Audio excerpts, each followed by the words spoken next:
Hello everyone. आज इस video के अंदर हम शुरुआत करने वाले हैं ट्रिग्नोमेट्री की। वो ट्रिग्नोमेट्री जो यूज़ होगी हमारी फिजिक्स के अंदर न्यूमेरिकल्स को सॉल्व करने के लिए और डेरिवेशन को परफॉर्म करने के लिए। तो काफ़ी हद तक जो है फिजिक्स के अंदर इन्वॉल्वमेंट होता है ट्रिग्नोमेट्री का। तो वो जो बेसिक ट्रिग्नोमेट्री है जो हमें ज़रूरी है फिजिक्स को पढ़ने के लिए, उसकी हम यहाँ शुरुआत करने वाले हैं। चलिए फिर पहला टॉपिक देखते हैं आज का। वो है हमारा system of measurement of angles. तो ट्रिग्नोमेट्री जो चलती है ना, वो ट्रायंगल और एंगल के बीच में चलती है। ट्रायंगल होगा, एंगल होगा, ट्रायंगल होगा, एंगल होगा, इस तरह से जो है हमारी ट्रिग्नोमेट्री जो होती है वो आगे को चलती है। तो हमें सबसे पहले ये समझना चाहिए कि जो एंगल्स होते हैं उसके मेजरमेंट के कितने सिस्टम होते हैं। जैसे तुमने देखा होगा कभी कभी जो एंगल्स का मेजरमेंट होता है वो हम डिग्री के अंदर बताते हैं कि एंगल जो है वो 90 डिग्री है, एंगल जो है वो 80 डिग्री है, एंगल जो है वो 45 डिग्री है। बट कभी कभी पर ऐसा होता है कि हम एंगल बोलते हैं कि पाई/6 रेडियन है, कभी बोलते हैं पाई/3 रेडियन है, कभी हम बोलते हैं 2 पाई रेडियन एंगल है। तो कभी हम रेडियन में मेजर कर रहे हैं, कभी हम डिग्री के अंदर मेजर कर रहे हैं। तो ऐसा क्यों हो रहा है? क्योंकि मेजरमेंट का जो सिस्टम है एंगल का वो डिफरेंट डिफरेंट होता है। तो किसी सिस्टम के अंदर जो है एंगल की यूनिट जो होती है वो रेडियन होती है, किसी सिस्टम के अंदर वो डिग्री होती है, और कहीं कहीं पर वो होती है ग्रेड। तो आइए फिर इसी को समझते हैं। तो पहला सिस्टम जो होता है हमारा एंगल के मेजरमेंट का वो होता है सेक्साडेसिमल सिस्टम। अब सेक्साडेसिमल सिस्टम जो होता है इसके अंदर एंगल मेजर होता है हमारा डिग्री के अंदर। तो जब हम डिग्री यूनिट यूज कर रहे होते हैं किसी भी एंगल को मेजरमेंट के लिए, दैट मीन्स हम वहां पर कौन सा सिस्टम यूज कर रहे हैं एंगल को मेजरमेंट करने का, वो हम यूज कर रहे हैं अपना सेक्साडेसिमल सिस्टम। अब इस सिस्टम के अंदर क्या होता है? इस सिस्टम के अंदर ये बोला गया है कि जो वन राइट एंगल हमारा होगा, वन राइट एंगल हमारा जो होगा, वन राइट एंगल वो इक्वल्स टू होगा 90 डिग्री के।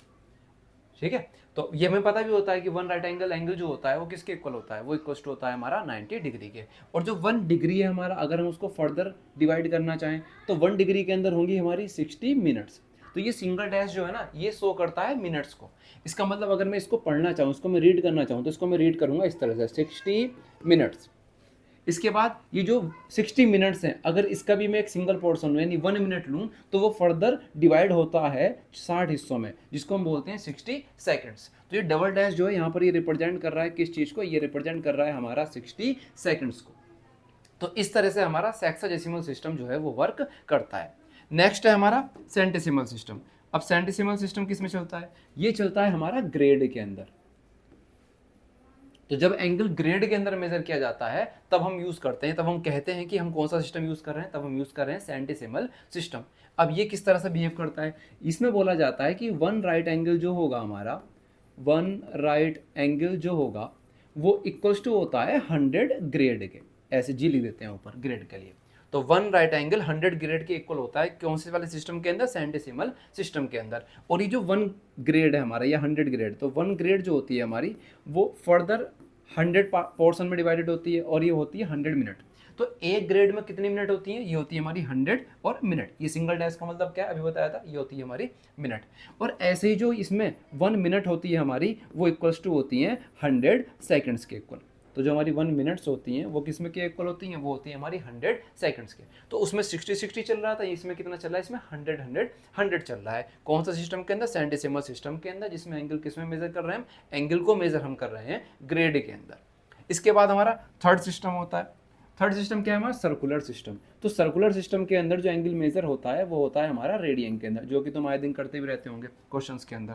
तो रेडियन के अंदर जब हम एंगल को मेजर करते हैं तब क्या क्या रिलेशन आते हैं? तो रेडियन बोलता है कि जो वन राइट एंगल होने वाला है हमारा, वन राइट एंगल जो होगा वो इक्वल्स टू होगा हमारा पाई/2 रेडियन के। रेडियन के लिए वन पाई/2 रेडियन के, इस तरह से रेडियन के लिए हम बनाते हैं सी।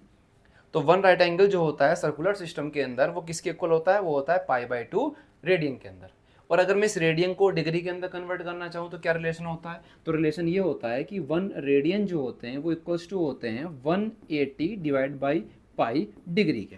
डिग्री के लिए कैसा साइन होता है? ऐसे सर्कुलर। और रेडियन के लिए कैसा होता है? छोटा सी, बिल्कुल माइन्यूट सा सी, इस तरह से। और ग्रेड के लिए हम क्या लिखते हैं? ग्रेड के लिए हम लिखते हैं जी। तो अगर मुझे सर्कुलर सिस्टम से डिग्री के अंदर कन्वर्ट करना हो, दैट मीन्स सेक्साडेसिमल सिस्टम के अंदर जाना हो, तो मैं इस रिलेशन का यूज करूंगा। ये यहाँ पर जो रिलेशन ये आया है। इस तरह से हमारे एंगल को मेजर करने के 3 सिस्टम हमारे होते हैं। बट यहाँ पर सबसे ज़्यादा यूज़ कौन से होते हैं, तुमने इन्हीं दो के बारे में सुना होगा, ये और ये। और नाम तुम्हें इनके भी नहीं पता होंगे कि इनके भी कुछ सिस्टम होते हैं कि जब हम एंगल डिग्री में बता रहे हैं तो हम एंगल अलग सिस्टम में मेजर कर रहे हैं, और जब हम एंगल को बता रहे हैं रेडियन के अंदर तब हम अलग सिस्टम का यूज़ कर रहे हैं। शायद ये बात अभी तक आपको पता भी ना हो। तो यहाँ पर 3 सिस्टम होते हैं टोटल, जिसमें से हम ग्रिड वाला सिस्टम जो है वो हमारे यूज़ का नहीं है, हम केवल 2 ही सिस्टम के अंदर डील कर रहे होते हैं। एक होता है सेक्साडेसिमल सिस्टम और एक होता है हमारा सर्कुलर सिस्टम। और उन दोनों के बीच में रिलेशन क्या होता है, रिलेशन ये होता है, और इनकी अलग अलग क्या क्वालिटीज़ होती हैं, क्या इनकी क्या प्रॉपर्टीज़ होती हैं, वो मैंने यहाँ पर बता दी।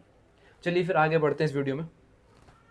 यहाँ पर ये है नेक्स्ट हमारा टॉपिक है पाइथागोरस थ्योरम, क्योंकि जो ट्रिग्नोमेट्री का यूज़ है ना वो हम करने वाले हैं बेसिकली राइट एंगल ट्रायंगल के अंदर। ट्रिग्नोमेट्री जो यूज़ होती है ना वो मेनली यूज़ होती है राइट एंगल ट्रायंगल के अंदर। अगर कहीं पर राइट एंगल ट्रायंगल नहीं होता है तो कहीं परपेंडिकुलर वगैरह ड्रॉ करके हम उसको राइट एंगल ट्रायंगल बना लेते हैं।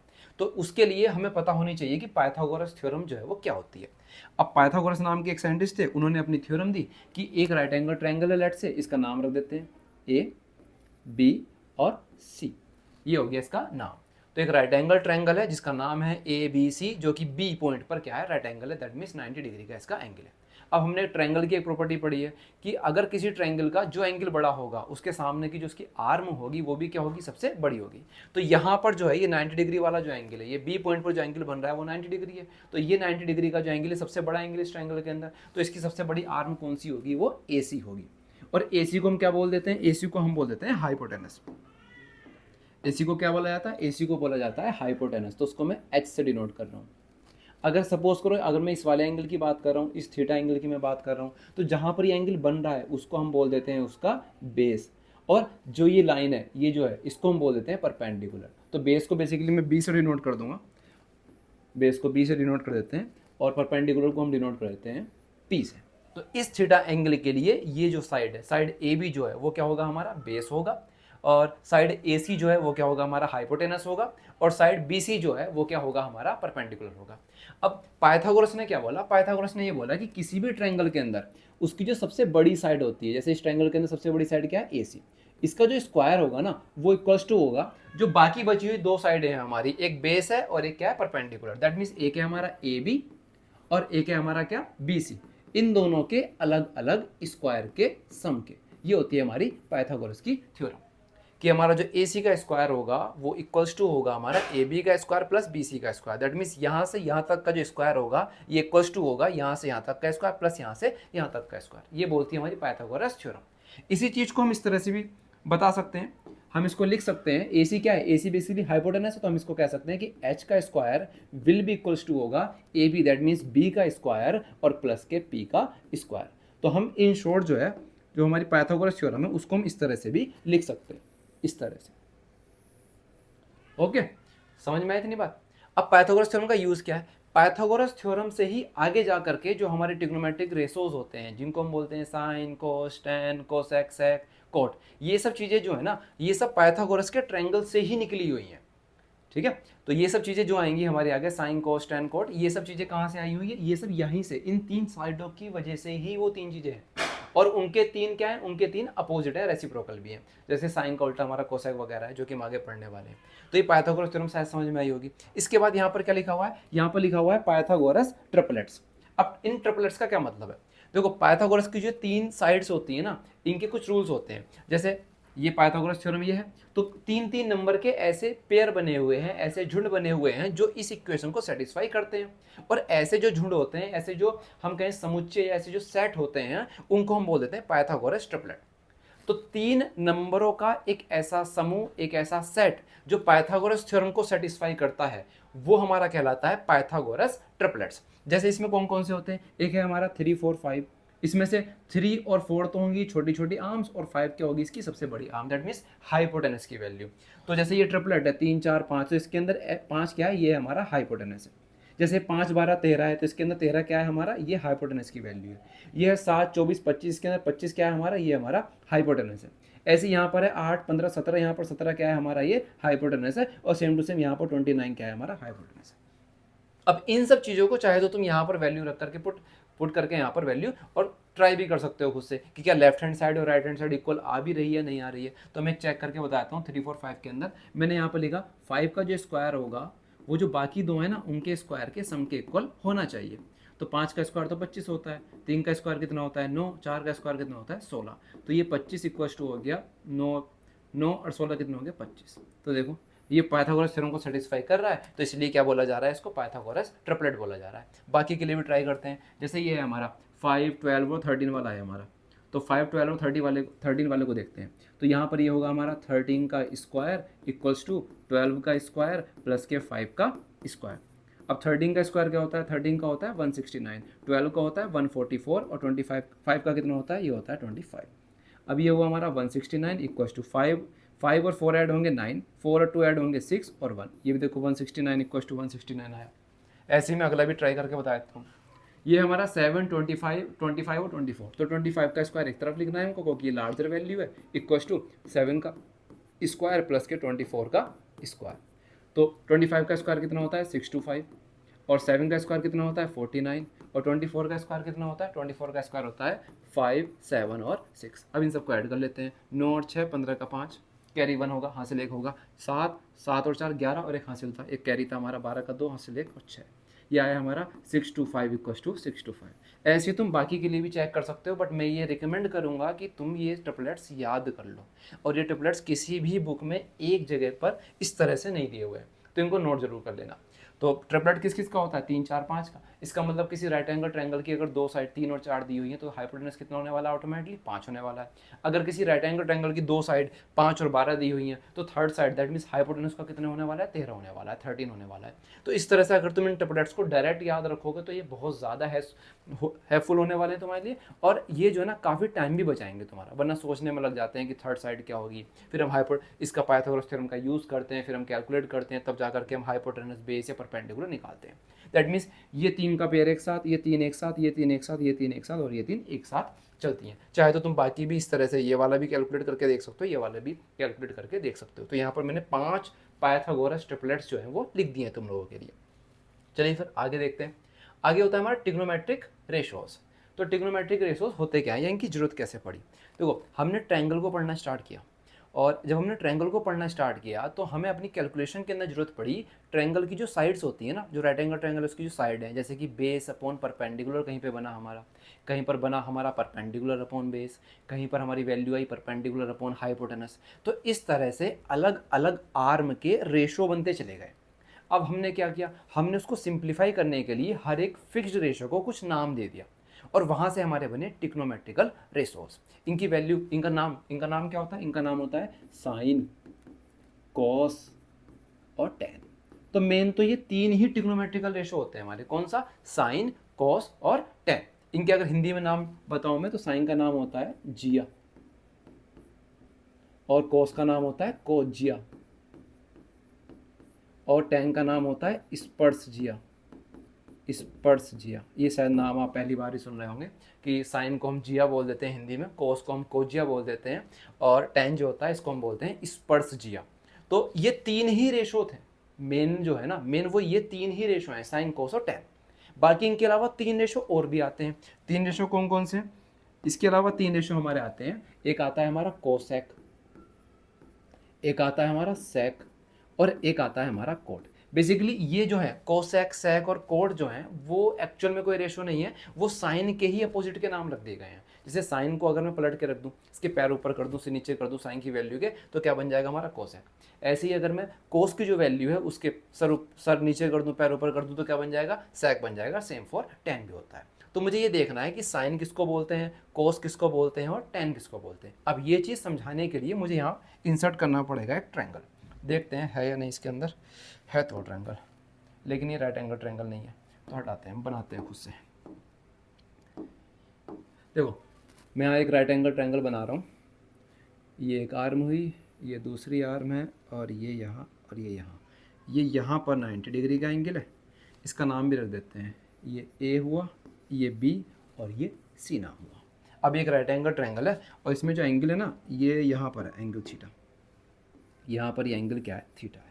तो ये क्या हुई, ये वैल्यू हुई हमारी परपेंडिकुलर, ये वैल्यू हुई हमारी बेस, और ये वैल्यू हुई हमारी हाइपोटेनस।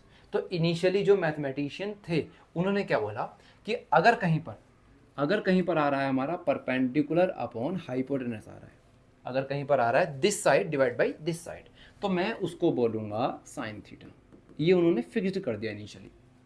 अगर कहीं पर आ रहा है base upon hypotenuse B by H, that means this value divide by this value, तो उन्होंने बोला कि इसको आज से बोला जाएगा कॉस थीटा। और अगर कहीं पर आ रहा है परपेंडिकुलर अपॉन बेस, तो उसकी वैल्यू उन्होंने फिक्स कर दी कि इसको बोला जाएगा टेन थीटा। इस तरह से जो है ना, जो मैथमेटिशियन थे उन्होंने अपनी अपनी जो वैल्यूज थी, कुछ रेशोज जो थे वो उन्होंने फिक्स कर दिए कि परपेंडिकुलर अपॉन हाइपोटेनस ऑलवेज क्या लिखा जाएगा, साइन थीटा लिखा जाएगा। बेस अपॉन हाइपोटेनस ऑलवेज क्या लिखा जाएगा, कोस थीटा लिखा जाएगा। और परपेंडिकुलर अपॉन बेस ऑलवेज क्या लिखा जाएगा, हमारा टेन थीटा लिखा जाएगा। तो इस तरह से जो है हमारे पास ये तीन मेन जो है ट्रिग्नोमेट्रिकल रेशियो जो हमें मिले। अब इसको थोड़ा छोटा करते हैं,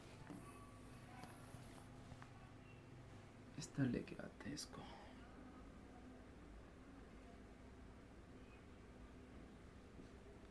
ठीक है, तो उन्होंने बताया कि जहाँ परपेंडिकुलर अपॉन हाइपोटेनस उसको साइन थीटा लिखा जाएगा, जहाँ बेस अपॉन हाइपोटेनस उसको कोस थीटा लिखा जाएगा, जहाँ परपेंडिकुलर अपॉन बेस आ रहा होगा उसको लिखा जाएगा टेन थीटा।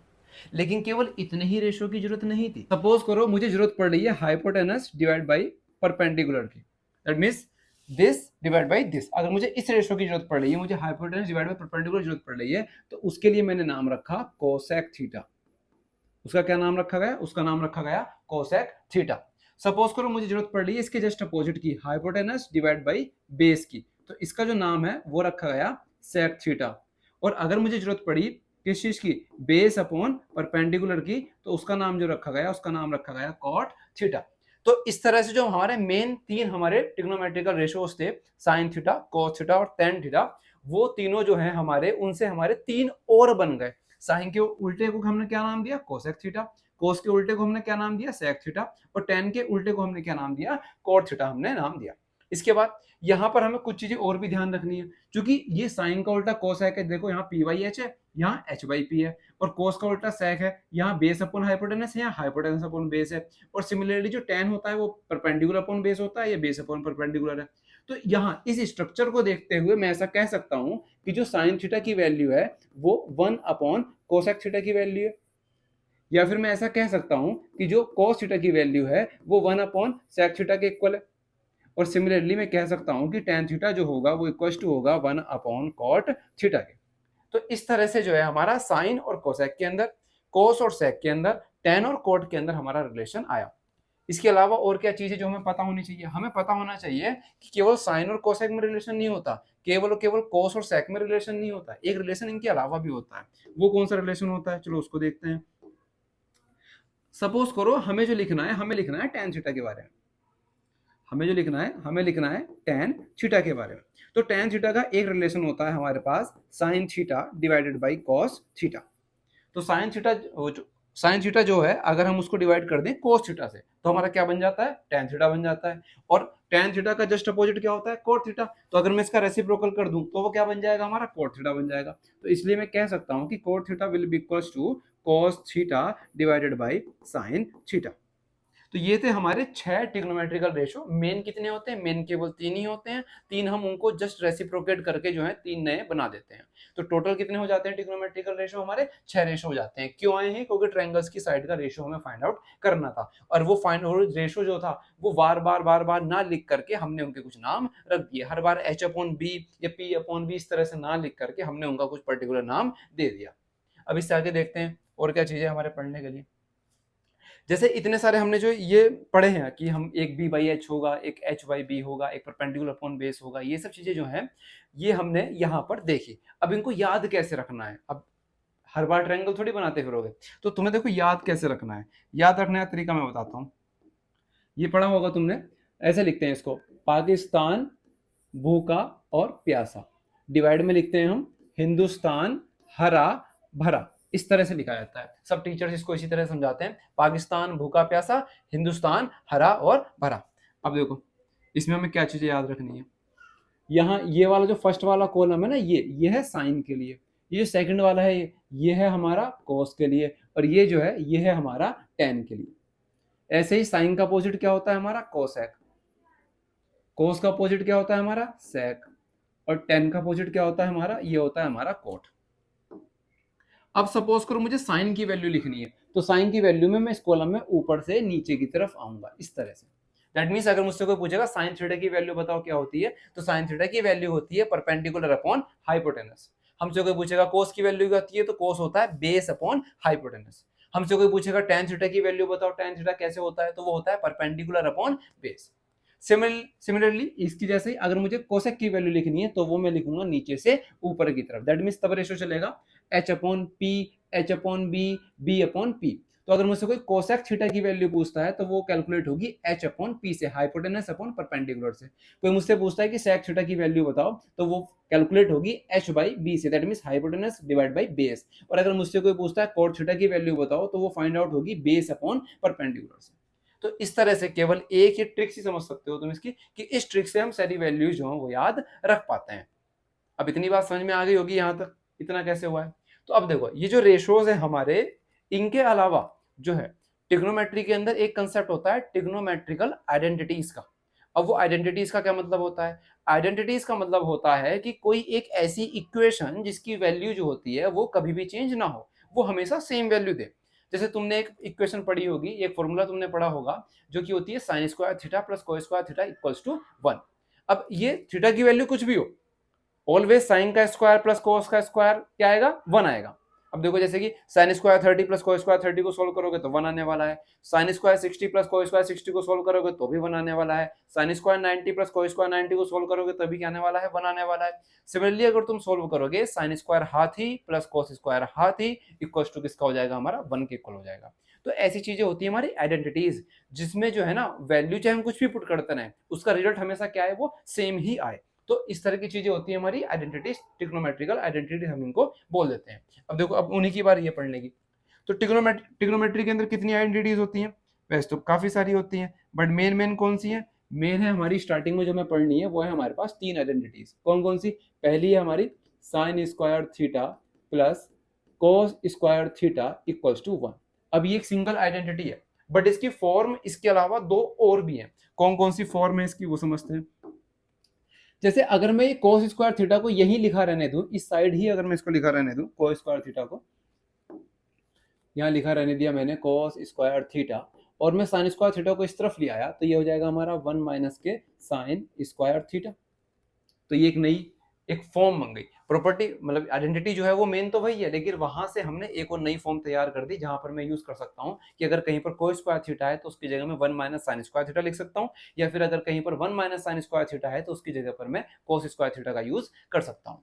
इसी तरह से अगर मैं साइन स्क्वायर थीटा को इस बार इधर की तरफ ही रहने दूं, लेफ्ट हैंड साइड की तरफ, और मैं कोस को दूसरी साइड भेज दूं, तो ये आ जाएगा 1 माइनस के कोस स्क्वायर थीटा।